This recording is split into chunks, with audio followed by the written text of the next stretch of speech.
గురించి ఏం చెప్తారు సార్? ఎలా ఉండబోతున్నా మొత్తం ఈస్ట్ వెస్ట్ నేచర్ తో వెళ్తుంది అది.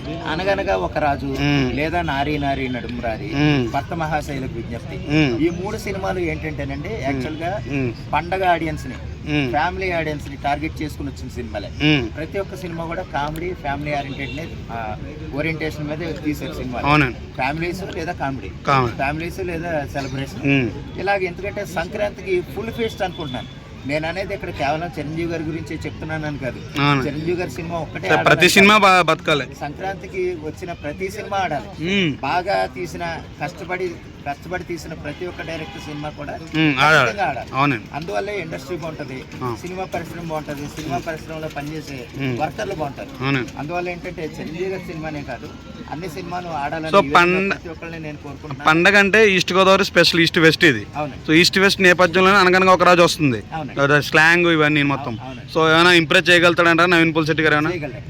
ఏది ఇంప్రెస్ చేయాలన్నా సరే సినిమాలో దమ్ముంటేనే, కథలో దమ్ము సరే కథలో దమ్ముండాలి, సినిమా తీసే డైరెక్టర్ లో దమ్ముండాలి, స్క్రీన్ ప్లే లో దమ్ముండాలి.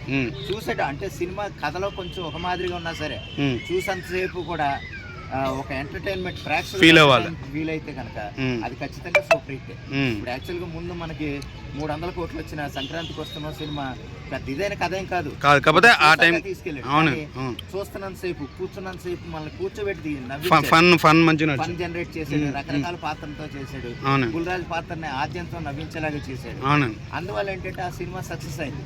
ఇప్పుడు మనశంకర్ వరప్రసాద్ గారి సినిమా కూడా ఒక ఎరగదీ స్టోరీ కాదు, ఒక ఫ్యామిలీ కూర్చోబెడతాడని అనిపిస్తుంది. కూర్చోబెడతాడు, ఖచ్చితమైన కామెడీ. అంటే చిరంజీవి గారి మార్కు కామెడీ, చిరంజీవి గారి కామెడీ మార్కు మేనరిజమ్స్ అన్ని ఖచ్చితంగా ఉంటాయని నేను నమ్ముతున్నాను. అందులో no doubt. Thank you sir. Prabhas fans ఎక్కువ ఉన్నారు కదా, ఆల్రెడీ ఇంతకుముందు సినిమాలు దృష్టిలో పెట్టుకొని ఇది కూడా భారీ అంచనాల మీద రిలీజ్ అయిన సినిమా కాబట్టి దీన్ని కూడా ఊహించుకుని ఎన్ని రోజులు ఉంటారు కదా. కలెక్షన్ల పరంగా ఏముంది, సినిమా ఆడాలి 100 days ఆడడం గగనం అయిపోతుంది ఈ రోజుల్లో. దానికంటే మించి ఆడిన సినిమాలు కూడా మస్తుగా ఉన్నాయి. ప్రభాస్ వర్షం కానీ అవి కానీ దాంట్లో కలెక్షన్ పరంగా ఏం లేదు. ఇవాళ రేపు జనాలు ఏంటంటే అందరూ కూడా ఆన్లైన్లో వచ్చిన తర్వాత ఇళ్ళల్లో కూర్చొని బుక్ చేసుకోవడం ఎక్కువైంది కాబట్టి, ఆన్లైన్ రేటింగ్ కూడా ఎక్కువ ఉంది కాబట్టి కలెక్షన్ పరంగా ఎక్కువ వస్తుందని దానికి ప్రాబ్లం ఏం లేదు కావచ్చు అన్న. అదేవిధంగా రాజ్యసభలో అంటే చాలా మంది డిసప్పాయింట్ అయిన విషయం ఏంటంటే ఓల్డ్ గెటప్ లేకపోవడం వల్ల చాలా మంది డిసప్పాయింట్ అయ్యారు. నిన్న నుంచి ఓల్డ్ గెటప్ కూడా యాడ్ చేయడం జరిగింది. ఇంకా కలెక్షన్ పెరిగే ఛాన్స్ అంటారా? నేనైతే మూవీ చూడలేదండి, కాకపోతే గెటప్ ఎట్లుండే నాకు తెలియదు. ఏ గెటప్ వేసినా కూడా స్టోరీలో దమ్ము లేనప్పుడు ఎటువంటి గెటప్ వేసినా కూడా స్టోరీలో మాట అంటున్నాను. అది నేను కూడా ప్రభాస్ని కించపరిచినట్టు కాదు మాట్లాడేది.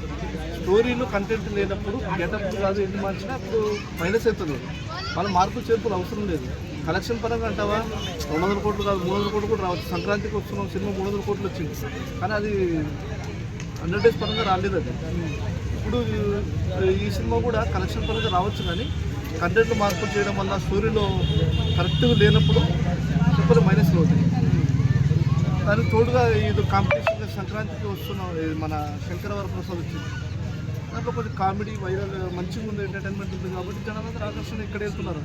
ఒక వారం రోజులు మన కలెక్షన్ ప్రాబ్లం. ఇప్పుడు ఓవరాల్గా సంక్రాంతి ఎవరయ్యే ఛాన్స్ అంటే వేరే దాంట్లో నేను కూడా మనశంకర వరప్రసాద్ సినిమా మూవీ చూశాను, రాజాసాబ్ చూడలేదు.